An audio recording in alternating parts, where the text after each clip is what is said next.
Hello everyone, welcome to Study Tube. इस video में हम लोग एनसीईआरटी का चैप्टर 4 देखने वाले हैं। चैप्टर का नाम है रासायनिक अभिक्रिया यानी कि केमिकल रिएक्शन। और इस सीरीज में हम लोग एनसीईआरटी का क्लास 9th और 10th के चैप्टर्स को कंप्लीट कर रहे हैं आने वाले रेलवे परीक्षा के लिए। ये वीडियो हर उस एग्जामिनेशन के लिए यूजफुल है जिसमें भी जनरल साइंस पूछे जाते हैं। रेलवे परीक्षा के लिए ज़्यादा यूजफुल है क्योंकि 2018 में जो रेलवे की परीक्षा हुई और 2019 में जो रेलवे जेईई की एग्जामिनेशन हुई उसमें 95% से भी ज़्यादा सवाल डायरेक्ट एनसीईआरटी से पूछा गया था। तो रेलवे परीक्षा के लिए एनसीईआरटी का पढ़ना बहुत ही ज़्यादा जरूरी है। वैसे एनसीईआरटी हर एग्जामिनेशन के लिए पढ़ना बहुत ही जरूरी है, लेकिन रेलवे एग्जामिनेशन के लिए कुछ ज़्यादा ही जरूरी है क्योंकि यहाँ से डायरेक्ट एनसीईआरटी का लाइन उठा करके पूछा जा रहा है। तो इस वीडियो में हम लोग 60 से ज़्यादा प्रश्नों को देखेंगे। जो इससे पहले मैंने जो 3 चैप्टर ऑलरेडी अपलोड कर दिया हुआ है, आवर्त सारणी, अम्ल क्षार और लवण, धातु और अधातु, उसे देखने के लिए आप यहाँ पे एक आई बटन आपको दिखेगा, आप उस पर क्लिक करें या फिर हमारे चैनल के प्लेलिस्ट को चेक कर सकते हैं। तो चलिए हम लोग आज के पहले सवाल से स्टार्ट करते हैं। हमारा पहला सवाल है आज का, जब मैग्नीशियम रिबन को वायु में जलाया जाता है तब यह श्वेत लौ के साथ दहन होता है यानी कि जलता है और श्वेत चूर्ण में बदल जाता है। यह चूर्ण किसका है? यानी जब आप मैग्नीशियम को जलाओगे ऑक्सीजन के प्रेजेंस में तब यह ऑक्सीजन के साथ रिएक्शन करेगा और बनाएगा मैग्नीशियम ऑक्साइड का व्हाइट पाउडर यानी कि श्वेत चूर्ण। तो ये होता है मैग्नीशियम ऑक्साइड। ये मैग्नीशियम ऑक्साइड जल में विलय होता है, तो जल में घुलकर ये मैग्नीशियम हाइड्रोक्साइड भी बना सकता है। इसे हम मिल्क ऑफ मैग्नीशिया भी बोलते हैं, मैग्नीशियम हाइड्रोक्साइड को। जब रासायनिक अभिक्रिया होती है तब निम्नलिखित में से क्या हो सकता है? जब रासायनिक अभिक्रिया होती है तब अवस्था में परिवर्तन हो सकता है, रंग में परिवर्तन हो सकता है, तापमान में परिवर्तन हो सकता है, या फिर बोल सकते हैं ऊर्जा का उत्सर्जन हो सकता है। तो इनमें से सभी इसका राइट आंसर होगा। जरूरी नहीं है कि ये सारी परिवर्तनें एक साथ हो, बट इनमें से कोई सा भी हो सकता है। रासायनिक अभिक्रिया में भाग लेने वाले पदार्थ को क्या कहते हैं? जैसे हम लोगों ने अभी देखा था मैग्नीशियम प्लस ऑक्सीजन क्या बनाया था? मैग्नीशियम ऑक्साइड का व्हाइट पाउडर। तो रासायनिक अभिक्रिया में भाग कौन कौन ले रहा है? एक मैग्नीशियम और एक ऑक्सीजन। तो इसे हम बोलते हैं अभिकारक या फिर रिएक्टेंट। और इसे क्या बोलेंगे? जो बना इसे हम बोलते हैं प्रोडक्ट या फिर उत्पाद। रासायनिक अभिक्रिया में नया पदार्थ जो बनता है उसे कहते हैं, तो अभी मैग्नीशियम ऑक्साइड बना था, इसे हम कहते हैं उत्पाद यानी कि प्रोडक्ट। किसी रासायनिक समीकरण के दौरान निम्नलिखित में से क्या लागू होता है? रासायनिक समीकरण नहीं, रासायनिक अभिक्रिया। तो जब भी रासायनिक अभिक्रिया होता है तब द्रव्यमान संरक्षण का सिद्धांत लागू होता है, यानी टोटल द्रव्यमान जो रिएक्टेंट साइड होगा वही टोटल द्रव्यमान आपको प्रोडक्ट साइड देखने को मिलेगा। ठीक है, ऐसा नहीं है कि रिएक्टेंट साइड अगर मास 5 ग्राम है तो इधर प्रोडक्ट साइड 10 ग्राम बन जाएगा या फिर 4 ग्राम बन जाएगा। ना तो ज़्यादा होगा ना ही कम होगा, दोनों बराबर होगा। अगर 5 ग्राम टोटल रिएक्टेंट का द्रव्यमान है तो 5 ग्राम ही प्रोडक्ट इस साइड बनेगा। किसी रासायनिक अभिक्रिया के उत्पाद तत्वों का कुल द्रव्यमान अभिकारक तत्वों के कुल द्रव्यमान के या फिर से डैश होता है। तो यही तो है द्रव्यमान संरक्षण का सिद्धांत। ये क्या हो जाएगा? बराबर होता है। जैसे कि मैग्नीशियम है और ऑक्सीजन है, ये रिएक्शन किया, मैग्नीशियम ऑक्साइड बनाया। तो द्रव्यमान संरक्षण सिद्धांत के अनुसार टोटल द्रव्यमान इधर जो होगा, यानी कि मैग्नीशियम का आप अलग से निकालो द्रव्यमान, ऑक्सीजन का अलग से निकालो, O2 का, सबको जोड़ो, टोटल मान लो यहाँ x ग्राम आया, तो इधर मैग्नीशियम ऑक्साइड का भी x ग्राम ही बनेगा। इसे हम बोलते हैं द्रव्यमान संरक्षण सिद्धांत। ना तो एक्स्ट्रा द्रव्यमान बनेगा ना ही किसी द्रव्यमान का ह्रास होगा।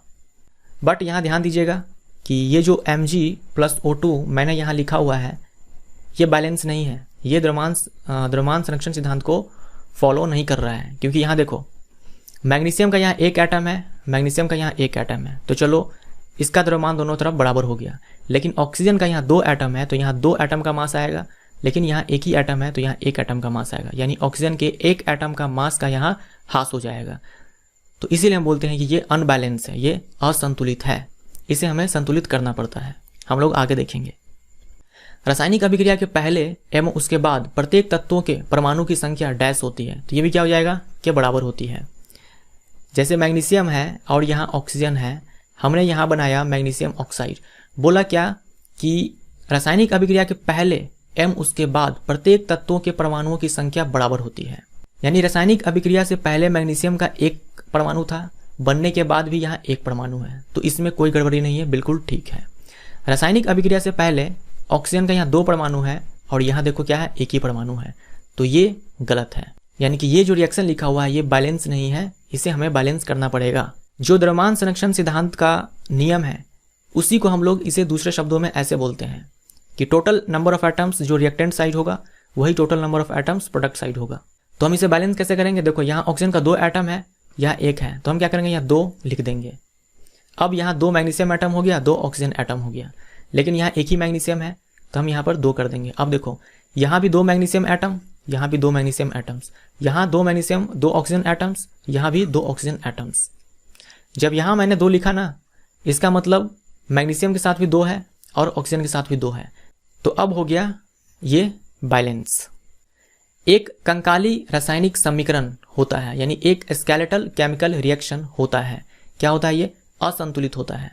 ठीक है, यहां लिख दो असंतुलित। कंकाली रासायनिक समीकरण Mg+O2 MgO, ये है कंकाली रासायनिक समीकरण यानी कि असंतुलित रासायनिक समीकरण, क्योंकि ये बैलेंस नहीं है। इसको हम बैलेंस कैसे करेंगे? 2MgO2 2MgO, ये हो गया हमारा बैलेंस। तो जो असंतुलित रासायनिक समीकरण होता है वहां द्रव्यमान संरक्षण नियम लागू नहीं होता है, और जो संतुलित होता है वहां द्रव्यमान संरक्षण नियम लागू होता है, और हमें संतुलित करना पड़ेगा। जब भी हम न्यूमेरिकल बनाएंगे वहां पे हमें संतुलित करना पड़ता है, नहीं तो आंसर गलत आ जाएगा। अगर न्यूमेरिकल नहीं है तो हम बस प्रोडक्ट बना देते हैं, हमें बस प्रोडक्ट पता करना होता है, वहां हम लोग बैलेंसिंग नहीं करते हैं। लेकिन जब हमको पता करना हो कि कितना रिएक्टेंट भाग लिया है, कितना बना है, वहां बैलेंसिंग तो करना ही पड़ेगा। कैल्शियम ऑक्साइड जल से अभिक्रिया करके क्या बनाता है? कैल्शियम ऑक्साइड जल से अभिक्रिया करेगा तो कैल्शियम हाइड्रोक्साइड बनाएगा। कैल्शियम ऑक्साइड बोलते हैं इसे CaO को, और ये जल से अभिक्रिया करेगा, बनाएगा कैल्शियम हाइड्रोक्साइड। अब आपको मैं कई बार बता चुका हूं, यह है क्विक लाइम, यह है स्लैक्ट लाइम, यह है कली चूना, यह है भकरा चूना। कली चूना को कहते हैं, डैश को कहते हैं, ये हो जाएगा कैल्शियम ऑक्साइड को। भकरा चूना का रासायनिक सूत्र क्या होता है? भकरा चूना यानी कि कैल्शियम हाइड्रोक्साइड, तो यहाँ करेक्शन कर दो थोड़ा सा, कैल्शियम हाइड्रोक्साइड। ठीक है, यहाँ ए छूट गया है, तो बी हमारा राइट आंसर होता कैल्शियम हाइड्रोक्साइड। निम्नलिखित में से किसके विलयन का उपयोग दीवारों पर सफेदी के लिए किया जाता है? तो हमारा आंसर देखो, जब भी आपको इस तरह का सवाल पूछे कि किसका उपयोग दीवारों पर सफेदी के लिए किया जाता है, किसके विलयन का उपयोग, और कली चूना भकरा चूना दोनों आंसर में रहे, तब आप भकरा चूना को टिक करना। मान लो भकरा चूना नहीं होता, सिर्फ कली चूना होता, तब आप कली चूना को टिक करते, लेकिन अगर दोनों आ जाए तब आप भकरा चूना को टिक करोगे। जो कली चूना होता है उसी में हम लोग पानी डालते हैं तो बनता है कैल्शियम हाइड्रोक्साइड। अब क्या है, इसमें हम और वाटर ऐड करेंगे और पानी डालेंगे, तब ये बन जाएगा कैल्शियम हाइड्रोक्साइड का एक्वस सॉल्यूशन, जलीय घोल, और इसे हम दीवारों पर चढ़ाते हैं। निम्नलिखित में से कौन एक संतुलित रासायनिक समीकरण है? तो देख लो आप, यह है रिएक्टेंट साइड और यह है प्रोडक्ट साइड। रिएक्टेंट बोले तो अभिकारक, प्रोडक्ट बोले तो उत्पाद। तो रिएक्टेंट की तरफ अभिकारक साइड आपको 2 हाइड्रोजन दिख रहा है, 2 हाइड्रोजन एटम्स, और यहाँ भी 2 हाइड्रोजन एटम्स, तो हाइड्रोजन एटम्स बैलेंस है। ऑक्सीजन एटम्स यहाँ 2 है, यहाँ 1 ही है, तो ये बैलेंस नहीं है, यानी कि ये संतुलित रासायनिक समीकरण नहीं है। उसी तरह से यहाँ देखो, ये भी संतुलित नहीं है, मैंने आपको ऑलरेडी बताया हुआ है। अब इसमें देखो सी में जिंक का यहाँ 1 एटम है, जिंक का यहाँ 1 एटम है, प्रोडक्ट साइड भी, तो ये ठीक है। हाइड्रोजन का यहाँ 2 एटम्स है, यहाँ भी हाइड्रोजन का 2 एटम्स है, ये भी सही है। सल्फर का 1 एटम है, यहाँ भी सल्फर का 1 एटम है। ऑक्सीजन का यहाँ 4 एटम्स है, ऑक्सीजन का यहाँ 4 एटम्स है, यानी सब बैलेंस है। टोटल नंबर ऑफ एटम्स हर तत्व का जितना है रिएक्टेंट साइड उतना ही है प्रोडक्ट साइड, तो ये हो गया हमारा बैलेंस। और यहाँ देखो डी में आयरन का 1 एटम, यहाँ 3 एटम्स, तो ये पहले ही हो गया अनबैलेंस, तो सी हमारा राइट आंसर हो जाएगा। ऐसी अभिक्रिया जिसमें 2 या 2 से अधिक अभिकारक मिलकर एकल उत्पाद का निर्माण करते हैं उसे डैश कहा जाता है। यानी कि 2 या 2 से अधिक अभिकारक मिल करके एक सिंगल प्रोडक्ट बनाएगा, याद रखिएगा, एकल उत्पाद यानी कि सिंगल प्रोडक्ट। 2 या 2 से अधिक रिएक्टेंट्स हो सकते हैं, लेकिन मिलकर के एक सिंगल प्रोडक्ट बनाएगा, एक सिंगल प्रोडक्ट, इसे बोलते हैं संयोजन अभिक्रिया। याद रखिएगा, डेफिनेशन याद रखिएगा, एग्जाम में पूछा जा चुका है, संयोजन अभिक्रिया। निम्नलिखित में से कौन सा एक संयोजन अभिक्रिया का उदाहरण है? कोयले का दहन यानी कि कार्बन का दहन, C+O2 CO2। तो देख लो, 2 या 2 से अधिक अभिकारक मिलकर के एक सिंगल प्रोडक्ट बनाया CO2, तो ये हो गया कोयले का दहन, तो ये है संयोजन अभिक्रिया। अब देखो, क्या आप बता सकते हो ये बैलेंस है या नहीं है? ये अनबैलेंस है, ये असंतुलित है, सॉरी माफ कीजिएगा, ये संतुलित है। कार्बन का 1 एटम, यहाँ भी 1 एटम, यहाँ 2 एटम्स ऑक्सीजन का, यहाँ 2 एटम ऑक्सीजन का, तो ये बैलेंस है, बिल्कुल सही है। अब देखो हाइड्रोजन और ऑक्सीजन से जल का निर्माण, यानी कि H2 + O2 क्या बनेगा, H2O। तो यहाँ भी देखो 2 अभिकारक है, मिलकर के एक प्रोडक्ट बनाया, सिंगल प्रोडक्ट, तो ये भी हो गया संयोजन अभिक्रिया, तो ये भी सही है। और क्या ये बैलेंस है, ये बैलेंस नहीं है। हाइड्रोजन का यहाँ 2 एटम्स, यहाँ 2 एटम्स, ठीक है। ऑक्सीजन का यहाँ 2 एटम्स लेकिन यहाँ एक ही है, तो ये बैलेंस नहीं है। इसे हम बैलेंस के रूप में ऐसे लिखते हैं H2 + O2 2H2O और यहाँ कर दो 2, यानी 4 hydrogen atoms, 4 hydrogen atoms, 2 oxygen atoms, 2 oxygen atoms. अब ये बैलेंस हो गया। उसके बाद कली चूना से भगरा चूना बनाना, कली चूना यानी कि कैल्शियम ऑक्साइड प्लस H2O, यहाँ क्या बनेगा, कैल्शियम हाइड्रोक्साइड। तो देख लो 2 अभिकारक है, एक प्रोडक्ट है, तो ये भी हो गया संयोजन अभिक्रिया। तो इनमें से सभी हमारा राइट आंसर होगा। यहाँ आपको बस ये चेक करना था कि कौन संयोजन अभिक्रिया है या नहीं है। बैलेंसिंग के बारे में यहाँ कुछ करना नहीं था, ये मैंने आपको यूं ही बता दिया कि बैलेंसिंग है या नहीं है। ऐसी अभिक्रिया जिसमें उत्पाद के निर्माण के साथ ऊष्मा भी उत्पन्न होता है उसे क्या कहते हैं। यानी कोई रिएक्शन में रिएक्टेंट से प्रोडक्ट बनता है और साथ में एनर्जी रिलीज होती है, ठीक है, ऊष्मा उत्पन्न होती है या फिर ऊर्जा उत्पन्न होती है। ऐसे अभिक्रिया को हम लोग क्या बोल सकते हैं, ऊष्माक्षेपी। जैसे कोयले को जब जलाया जाता है, यानी कार्बन का जब दहन होता है, तब CO2 साथ में ऊष्मा भी निकलती है, तो ये हो गया ऊष्माक्षेपी। ऊष्माक्षेपी अभिक्रिया को हम लोग बोलते हैं एक्जोथर्मिक रिएक्शन, ठीक है। तो जब भी रासायनिक अभिक्रिया होगा, अगर उसमें ऊष्मा भी निकल रही है तो उसे हम लोग ऊष्माक्षेपी अभिक्रिया भी बोल सकते हैं। ऐसा हो सकता है कि एक ही रिएक्शन को हम लोग 2-3 नाम से जाने, संयोजन अभिक्रिया भी बोल सकते हैं, ऊष्माक्षेपी अभिक्रिया भी बोल सकते हैं। ऐसा हो सकता है कि एक ही रिएक्शन का 2-3 नाम हो। जैसे आप दुकान से चूना खरीद के लाते हो, उसको उसमें पानी डालते हो, तो आप देखते हो कि कंटेनर, बर्तन गर्म हो जाता है, तो वो भी क्या है, ऊष्माक्षेपी अभिक्रिया। यानी कली चूना और पानी का रिएक्शन से जो भकड़ा चूना बनता है वो भी होता है ऊष्माक्षेपी अभिक्रिया, एक्जोथर्मिक रिएक्शन, क्योंकि वहाँ भी हीट निकलती है। निम्नलिखित में से कौन सा एक ऊष्माक्षेपी अभिक्रिया का उदाहरण है, यानी कौन सा ऐसा एग्जाम्पल है जिसमें अभिक्रिया होती है और वहाँ एनर्जी रिलीज होती है। तो रेस्पिरेशन में आपने पढ़ा होगा, ग्लूकोज से एनर्जी को निकाला जाता है सेल के अंदर, वही एनर्जी हमें चाहिए होता है, तो इसमें ऊर्जा उत्पन्न होती है, तो ये ऊष्माक्षेपी अभिक्रिया है। प्राकृतिक गैस का दहन, जैसे मीथेन को जलाने से ऊष्मा उत्पन्न होती है, तो ये भी हमारा सही है। शाक सब्जियों का विघटित होकर कंपोस्ट बनना, ये भी क्या है, ऊष्माक्षेपी अभिक्रिया का उदाहरण है। तो ये सब आपको ध्यान में रखना है, सब NCERT के एग्जाम्पल में दिया हुआ है, तो इनमें से सभी हमारा राइट आंसर हो जाएगा। कैल्शियम ऑक्साइड पानी के साथ अभिक्रिया किया और कैल्शियम हाइड्रोक्साइड बनाया और साथ में देखो ऊष्मा भी उत्पन्न हुई, तो ये क्या हो जाएगा, यह एक ऊष्माक्षेपी अभिक्रिया है। बट देखो आप 2 अभिकारक है, मिलकर के एक सिंगल प्रोडक्ट बनाया, तो ये संयोजन अभिक्रिया भी है। तो उपर्युक्त दोनों हमारा राइट आंसर हो जाएगा। निम्नलिखित में से कौन सा प्राकृतिक गैस का उदाहरण है। प्राकृतिक गैस बोले तो जो जमीन के अंदर जीवाश्म से बनता है, खास करके हाइड्रोकार्बन गैस, तो इसमें मीथेन गैस हमारा राइट आंसर हो जाएगा। हाइड्रोकार्बन, मीथेन क्या है, हाइड्रोकार्बन है, तो मीथेन गैस हमारा राइट आंसर है। मीथेन गैस को हम लोग मार्श गैस भी बोलते हैं, मार्श गैस। श्वसन प्रक्रिया में जब ग्लूकोज टूटता है तब निर्माण होता है, तो श्वसन प्रक्रिया में जब ग्लूकोज टूटता है तब कार्बन डाइऑक्साइड, जल और ऊर्जा, ATP के रूप में ऊर्जा का निर्माण होता है। तो BCD हमारा राइट आंसर होगा, BCD यानी कि C हमारा राइट आंसर होगा। एक ऐसी अभिक्रिया जिसमें एकल अभिकारक टूटकर छोटे छोटे उत्पाद बनाते हैं उसे कहते हैं। अभी हम लोगों ने देखा था कि दो या दो से ज़्यादा अभिकारक मिल करके एक सिंगल प्रोडक्ट बनाता है, इसे हम बोलते हैं संयोजन अभिक्रिया। अब ये बोल रहा है कि एक सिंगल रिएक्टेंट है, ये क्या करेगा, टूट करके 2 या 2 से अधिक उत्पाद बनाएगा, तो ये क्या हो गया, वियोजन, इसको हम बोलते हैं अपघटन, ठीक है, अपघटन या फिर वियोजन अभिक्रिया, ये हमारा राइट आंसर होगा। एक सिंगल रिएक्टेंट, एक सिंगल अभिकारक, एकल अभिकारक टूट करके छोटे छोटे उत्पाद बनाएगा। फेरस सल्फेट क्रिस्टल जो कि हरे रंग का होता है के एक इकाई सूत्र में जल का कितना अणु मौजूद होता है। फेरस सल्फेट FeSO4.7H2O, तो 7 जल का मॉलिक्यूल होता है, इसे क्या बोलते हैं हम लोग, ग्रीन विट्रियोल। और एक होता है blue vitriol, CuSO4.5H2O, 5H2O, blue vitriol, नीला थोथा।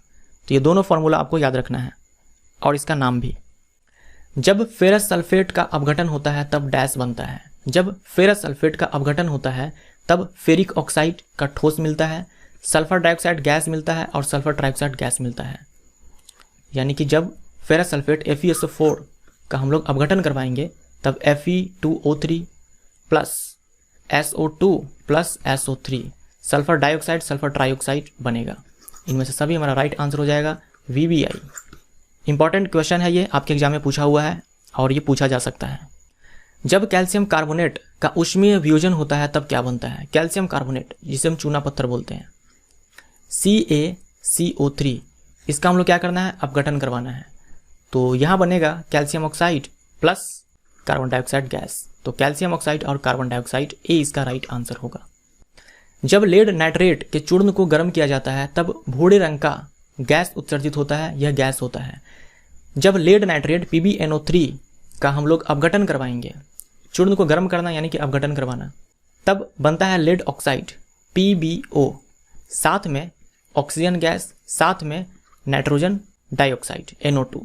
तो नाइट्रोजन डाइऑक्साइड हमारा राइट आंसर होगा, क्योंकि भूरे रंग का गैस उत्सर्जित होता है, भूरे रंग का गैस बोला है, और ऑक्सीजन के पास ना तो कोई रंग होता है ना ही गंध होता है, तो ऑक्सीजन तो होगा नहीं, तो बचा हमारा नाइट्रोजन डाइऑक्साइड। तो यही हमारा राइट आंसर होगा। आप ये तीनों ही प्रोडक्ट याद रखें कि जब लेड नाइट्रेट को गर्म किया जाता है तब लेड ऑक्साइड, ऑक्सीजन गैस और नाइट्रोजन डाइऑक्साइड तीनों ही बनता है। लेड नाइट्रेट के तापीय अपघटन से बनता है लेड ऑक्साइड, नाइट्रोजन डाइऑक्साइड और ऑक्सीजन। इनमें से सभी हमारा राइट आंसर होगा। जल के वैद्युत अपघटन से बनता है, यानी कि H2O है, इससे करंट पास करवाना है, तब ये बनेगा H2 और O2, यानी कि हाइड्रोजन और ऑक्सीजन। तो ए हमारा राइट आंसर होगा। सिल्वर क्लोराइड का रंग कैसा होता है? सिल्वर क्लोराइड का रंग होता है उजला, और जब आप इस सिल्वर क्लोराइड को रख दोगे सनलाइट में तब ये टूट जाएगा सिल्वर सॉलिड और क्लोरीन गैस में। अब ये हो जाएगा धूसर रंग का, जो यहाँ लिखा हुआ है ना धूसर, तो ये धूसर रंग का हो जाएगा। प्रकाश की उपस्थिति में सिल्वर क्लोराइड का डैश और डैश में वियोजन हो जाता है। तो प्रकाश की उपस्थिति में सिल्वर क्लोराइड यानी कि AgCl का सिल्वर और क्लोरीन में वियोजन हो जाता है। तो सिल्वर और क्लोरीन। निम्नलिखित में से किसका उपयोग श्याम श्वेत ब्लैक एंड व्हाइट फोटोग्राफी में किया जाता है? तो ये हो जाएगा सिल्वर ब्रोमाइड। सिल्वर ब्रोमाइड को भी अगर आप सनलाइट में रखो तो ये सिल्वर और ब्रोमीन में टूट जाएगा। तो सिल्वर ब्रोमाइड हमारा ये राइट आंसर होगा। तो ये देखो, ये क्या है? वियोजन अभिक्रिया। एक सिंगल रिएक्टेंट था और प्रोडक्ट बनाया दो या दो से ज़्यादा। यहाँ दो प्रोडक्ट बनाया है बट दो से भी ज़्यादा बना सकता है। तो ये हो गया हमारा डिकम्पोजिशन रिएक्शन या फिर अपघटन अभिक्रिया या फिर वियोजन अभिक्रिया। जिन अभिक्रिया में ऊष्मा अवशोषित होती है उन्हें डैश कहते हैं। इसे हम बोलते हैं ऊष्मा शोषी अभिक्रिया, यानी कि ये ऊष्मा का अवशोषण करता है। हम लोग क्या करते हैं? इसमें एनर्जी को देते हैं। अब ये एनर्जी हम लाइट के फॉर्म में दे सकते हैं, प्रकाश के फॉर्म में। हम ये एनर्जी टेम्परेचर के फॉर्म में दे सकते हैं, टेम्परेचर बढ़ा करके। हम ये एनर्जी करंट के फॉर्म में भी दे सकते हैं। तो अगर लाइट के फॉर्म में अगर एनर्जी दिया और हुआ अपघटन अभिक्रिया, उसे हम बोलते हैं प्रकाशीय अपघटन। टेम्परेचर बढ़ाकर अगर अपघटन किया गया तो तापीय अपघटन, और अगर इलेक्ट्रिक करंट पास करवा करके अपघटन कराया गया, जैसे हम लोगों ने देखा था कि पानी से करंट पास करवाया गया तो ये H2 और O2 बना, तो इसे हम बोलते हैं वैद्युत अपघटन। तो इनमें से किसी भी रूप में हम लोग एनर्जी दे सकते हैं। कॉपर सल्फेट के विलयन का रंग कैसा होता है? कॉपर सल्फेट के विलयन का रंग नीला होता है। अभी मैंने आपको बताया था FeSO4.7H2O, तो इसका विलयन अगर होगा तो ये हरा कलर का होगा, और CuSO4.5H2O अगर इसका विलयन होगा तो ये नीला कलर का होगा।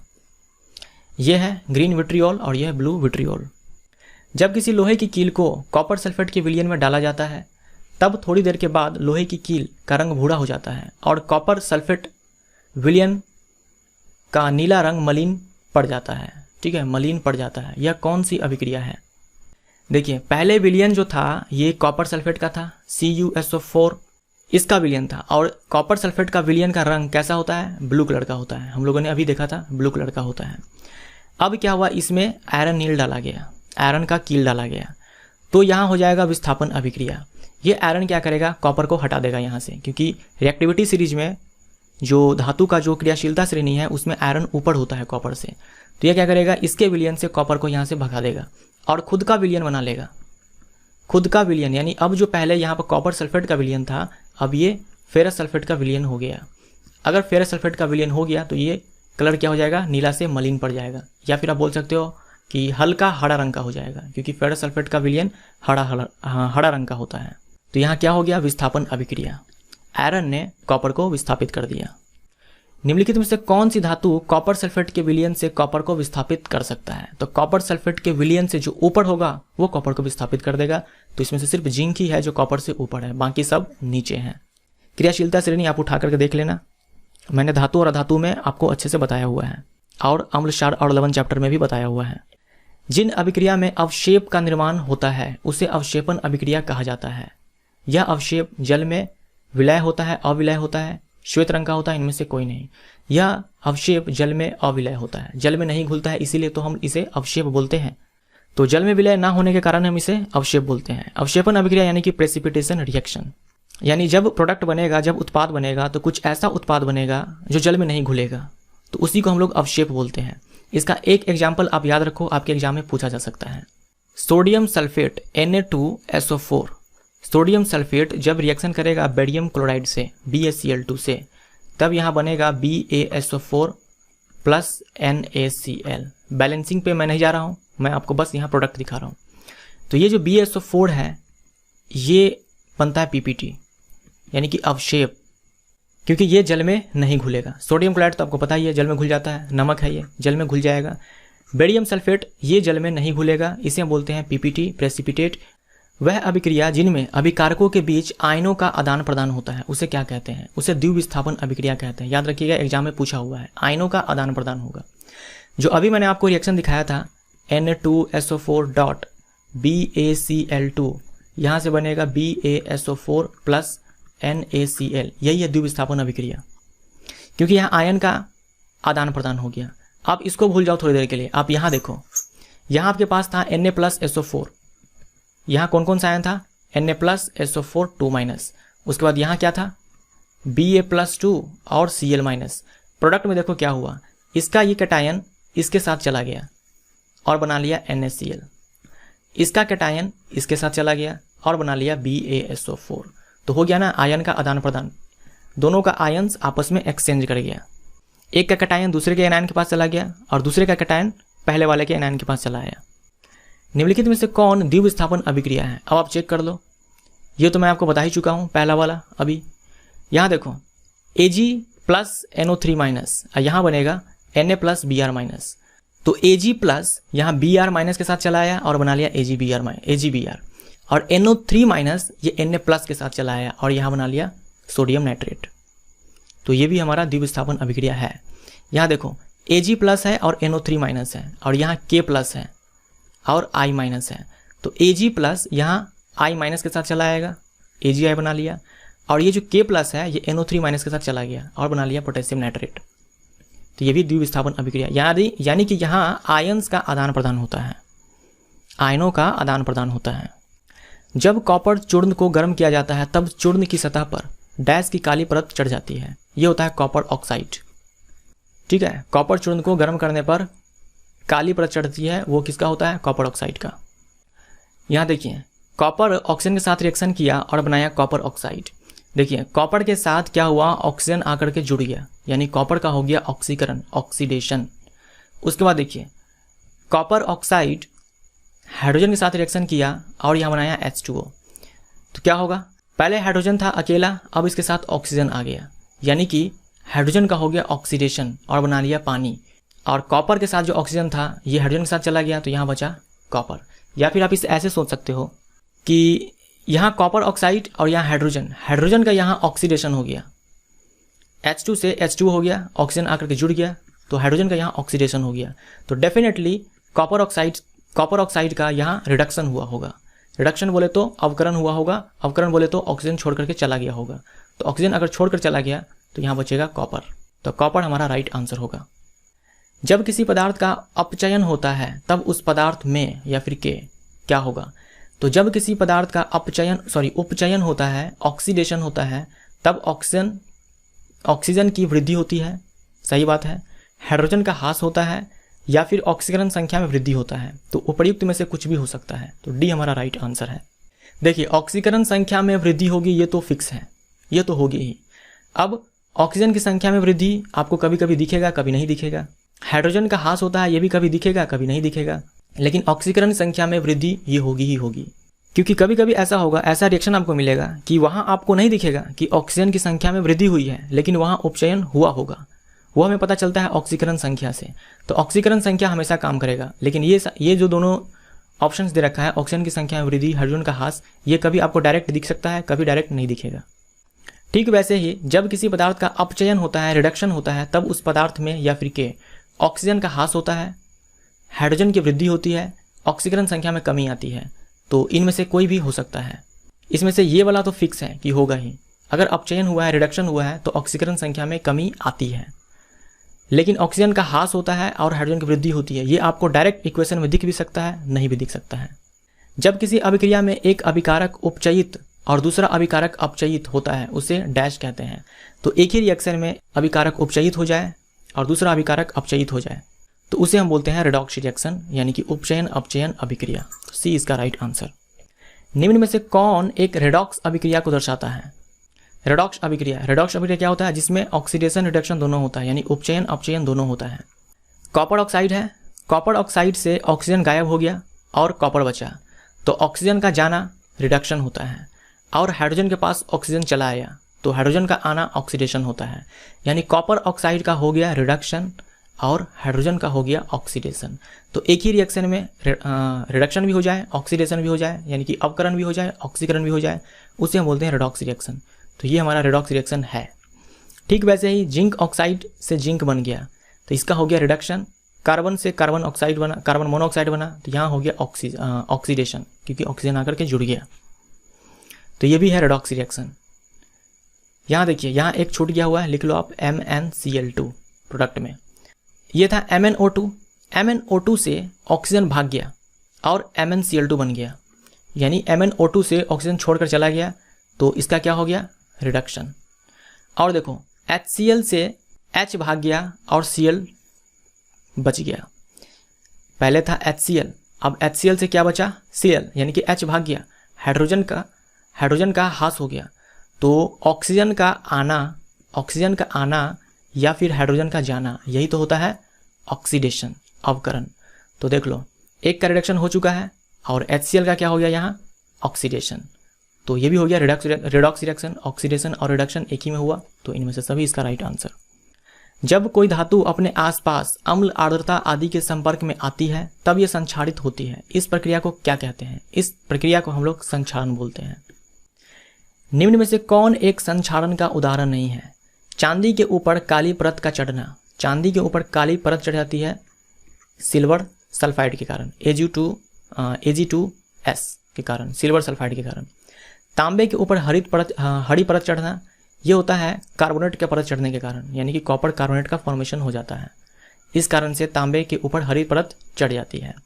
लोहे के ऊपर भूरे रंग की परत चढ़ना, यानी लोहे का ऑक्सीडेशन हो जाता है, फेरिक ऑक्साइड बनता है। तो ये सब क्या है? संक्षारण। इनमें से कोई नहीं है जो संक्षारण का उदाहरण नहीं है। सब ये तीनों के तीनों संक्षारण का उदाहरण है। याद रखिएगा, चांदी के ऊपर काली परत सिल्वर सल्फाइड के कारण, तांबे के ऊपर हरी परत कॉपर कार्बोनेट के कारण, लोहे के ऊपर भूरे रंग Fe2O3 के कारण, फेरिक ऑक्साइड के कारण। वसायुक्त या तैलीय पदार्थ का उपचयन, ऑक्सीडेशन होने के कारण उसका स्वाद या गंध बदल जाता है। यह प्रक्रिया क्या कहलाता है? यह प्रक्रिया विकृत गंधिता कहलाता है, रैंसिडिटी। जो तैलीय पदार्थ होता है या जिसमें फैट होता है, उसका ऑक्सीडेशन हो जाने के कारण उसका टेस्ट बदल जाता है, उसका स्मेल बदल जाता है। तो इस प्रोसेस को हम लोग बोलते हैं विकृत गंधिता या फिर रैंसिडिटी। तैलीय या वसायुक्त खाद्य पदार्थों का उपचयन रोकने वाले पदार्थ को क्या कहते हैं? तो तैलीय या फिर वसायुक्त जो खाद्य पदार्थ होता है, उसका उपचयन हो जाएगा, उसका टेस्ट खराब हो जाएगा, स्मेल चेंज हो जाएगा, तो उसे रोकने के लिए उसमें मिलाया जाता है कुछ पदार्थ, जिसे हम बोलते हैं प्रतिऑक्सीकारक। ये पदार्थ क्या करता है? प्रतिऑक्सीकारक, नाम से क्लियर है, एंटीऑक्सीडेंट बोलते हैं इसे। एंटीऑक्सीडेंट यानी कि ये क्या करेगा? ऑक्सीडेशन को रोकेगा, उपचयन को रोकेगा, इसे हम बोलते हैं प्रतिऑक्सीकारक। चिप्स बनाने वाले चिप्स के पैकेट में ऑक्सीजन को हटा देता है और उसके जगह पर एक दूसरा गैस भर देता है ताकि उसका उपचयन ना हो सके और चिप्स का स्वाद खराब ना हो। यह दूसरा गैस कौन सा हो सकता है? तो आप देखते हो, जैसे आप लेज का पैकेट, कुरकुरे का पैकेट आप खरीदते हो, तो वो उसके अंदर गैस भरा होता है, तो उसके अंदर जो गैस भरा होता है वो होता है नाइट्रोजन गैस। क्योंकि अगर ऑक्सीजन होगा उसके अंदर तो वो जो उसके अंदर चिप्स है वो सब तैलीय पदार्थ होता है, ऑयली चिप्स होता है, ऑयली होता है, वो ऑक्सीडाइज हो जाएगा और चिप्स का टेस्ट खराब हो जाएगा, फिर बहुत सारा नुकसान हो जाएगा कंपनी वाले को। तो वो ऑक्सीजन को हटा देता है और नाइट्रोजन गैस वहाँ पे डाल देता है, क्योंकि नाइट्रोजन जो है वो रिएक्टिव नहीं होता है। तो नाइट्रोजन हमारा राइट आंसर होगा। नीचे दी गई अभिक्रिया के संबंध में कौन सा कथन असत्य है? तो इस रिएक्शन को आप आराम से देखो। पहला पढ़ो क्या है, सीसा अपचयित हो रहा है। सीसा यानी कि लेड, पीबी। यहाँ देखिए आप, यहाँ लेड ऑक्साइड से लेड बना, तो यहाँ हुआ क्या, ऑक्सीजन छोड़कर चला गया, ये हुआ रिडक्शन, अपचयन। तो अपचयन किसका हुआ, सीसा का हुआ या फिर ये लेड ऑक्साइड का हुआ? लेड का हुआ या फिर लेड ऑक्साइड का हुआ? अपचयन हुआ लेकिन लेड ऑक्साइड का हुआ, लेड का नहीं हुआ, तो ये हमारा गलत हो जाएगा। उसके बाद है कार्बन डाइऑक्साइड उपचयित हो रहा है। तो कार्बन डाइऑक्साइड तो उपचयित नहीं हो रहा है, हाँ, लेकिन कार्बन उपचयित हो रहा है, क्योंकि कार्बन में ऑक्सीजन आकर के जुड़ा है तब जाकर के कार्बन डाइऑक्साइड बना है। तो कार्बन का उपचयन हुआ है, कार्बन डाइऑक्साइड का नहीं हुआ है। तो कार्बन उपचयित हो रहा है, ये सही है। लेड ऑक्साइड अपचयित हो रहा है, ये सही है। तो पूछा है कि कौन असत्य है, तो ए और बी असत्य है। ए हमारा राइट आंसर होगा। ऊपर दी गई अभिक्रिया किस प्रकार की है? संयोजन अभिक्रिया तो होगा नहीं। संयोजन में क्या होता है, दो छोटे छोटे प्रोडक्ट रिएक्टेंट्स मिलते हैं और एक प्रोडक्ट, सिंगल प्रोडक्ट बनाता है।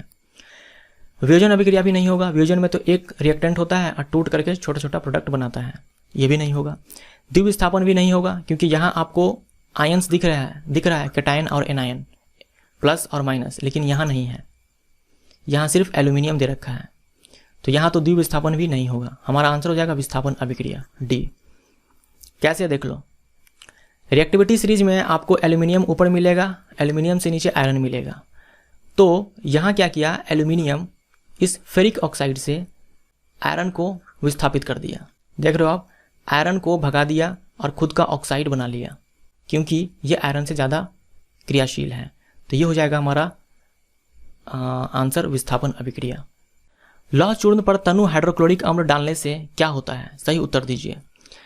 लौह चूर्ण यानी कि आयरन है, इस पर आप डालोगे HCl तो क्या बनेगा, आयरन क्लोराइड बनेगा और साथ में हाइड्रोजन गैस रिलीज होगी। आपको याद होगा कि मेटल प्लस एसिड जब रिएक्शन करता है तब मेटल सॉल्ट बनाता है, साथ में हाइड्रोजन गैस उत्पन्न होती है, H2 गैस उत्पन्न होती है। तो हाइड्रोजन गैस और आयरन क्लोराइड बनेगा, यानी कि जो Fe प्लस HCl है यहाँ से बनेगा FeCl2 और H2 गैस रिलीज होगी। सोना या प्लेटिनम आर्द्र वायु में संक्षारित नहीं होता है, इसका क्या कारण है? क्योंकि ये बहुत ही कम क्रियाशील तत्व है। ठीक है, सोना या फिर प्लेटिनम को हम लोग नोबल मेटल भी बोलते हैं। नोबल मेटल इसीलिए क्योंकि ये रिएक्टिव नहीं होते हैं। निम्नलिखित में से कौन सा एक ऊष्माशोषी अभिक्रिया का उदाहरण है?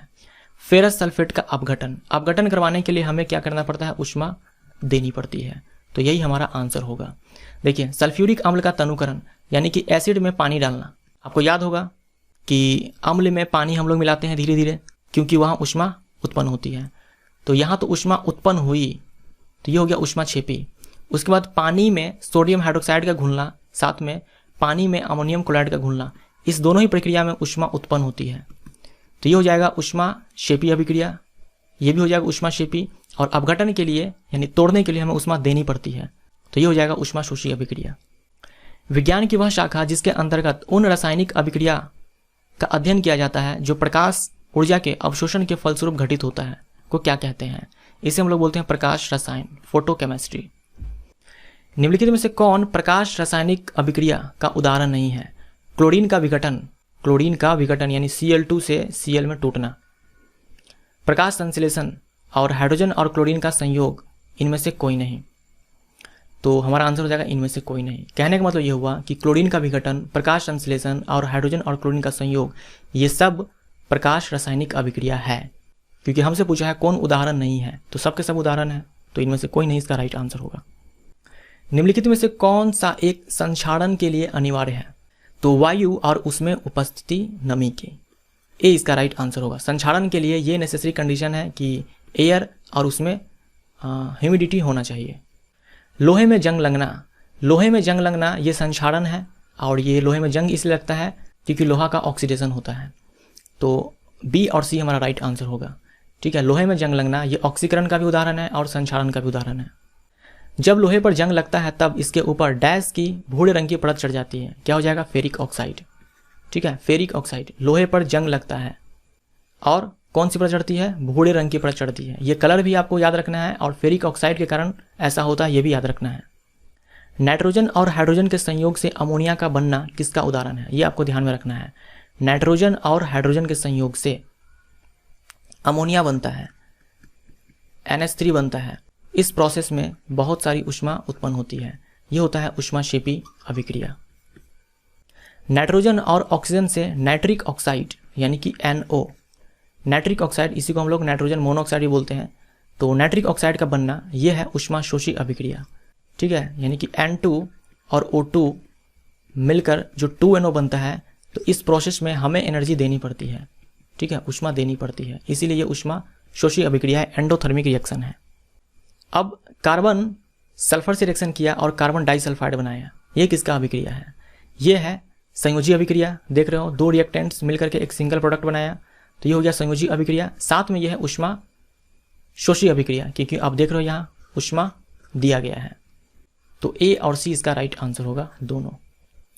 ऑक्सीकारक वह पदार्थ है, ऑक्सीकारक यानी कि ऑक्सीडाइजिंग एजेंट। तो ऑक्सीकारक या फिर ऑक्सीडाइजिंग एजेंट वो पदार्थ है जो दूसरे का ऑक्सीकरण कर दे। ठीक है, दूसरे पदार्थ का ऑक्सीकरण कर दे और खुद का, ठीक है, यहाँ अगर दूसरा काट दो तो खुद का अवकरण कर दे। ध्यान रखिएगा, ऑक्सीडाइजिंग एजेंट वो होता है जो दूसरे को ऑक्सीडाइज करता है। ऑक्सीकारक वो पदार्थ होता है जो दूसरे का ऑक्सीकरण करता है, खुद का नहीं। खुद का वो अवकरण करेगा, खुद का वो रिडक्शन करेगा। निम्नलिखित में से कौन ऑक्सीकारक और अवकारक दोनों की तरह उपयोग होता है? यानी ये ऐसे पदार्थ हैं जो ऑक्सीकरण भी करता है और अवकरण भी करता है। दूसरे पदार्थ का ऑक्सीकरण भी कर देता है और अवकरण भी कर देता है, ऑक्सीडेशन भी कर देता है, रिडक्शन भी कर देता है। तो ये है एक हाइड्रोजन सल्फाइड, हाइड्रोजन परऑक्साइड और नाइट्रस ऑक्साइड यानी कि N2O। इसके अलावा और भी होते हैं, बट आप इतना याद रखो काफ़ी है। तो इनमें से सभी इसका राइट आंसर हो जाएगा। हाइड्रोजन सल्फाइड, हाइड्रोजन परऑक्साइड और नाइट्रस ऑक्साइड, इसे हम लाफिंग गैस भी बोलते हैं नाइट्रस ऑक्साइड को। NO को बोलते हैं नाइट्रिक ऑक्साइड और N2O को बोलते हैं नाइट्रस ऑक्साइड और NO2 को बोलते हैं नाइट्रोजन डाइऑक्साइड। पोटेशियम डाइक्रोमेट का रासायनिक सूत्र क्या होता है? KMnO4 यह है पोटेशियम परमैंगनेट, K2Cr2O7 यह है पोटेशियम डाइक्रोमेट, H2O2 यह है हाइड्रोजन परऑक्साइड और HNO3 ये होता है नाइट्रिक एसिड और HNO2 ये होता है नाइट्रस एसिड। ठीक है, यह है नाइट्रिक अम्ल और यह है नाइट्रस अम्ल। तो हमारा चैप्टर यहाँ पे कंप्लीट होता है। वीडियो अगर अच्छा लगा तो लाइक कीजिए, शेयर कीजिए। अगर आपने हमारे चैनल को सब्सक्राइब नहीं किया है तो सब्सक्राइब कीजिए चैनल को, साथ में इस बेल आइकन दबाइए हमारे नए और लेटेस्ट वीडियो का नोटिफिकेशन पाने के लिए। Thank you so much.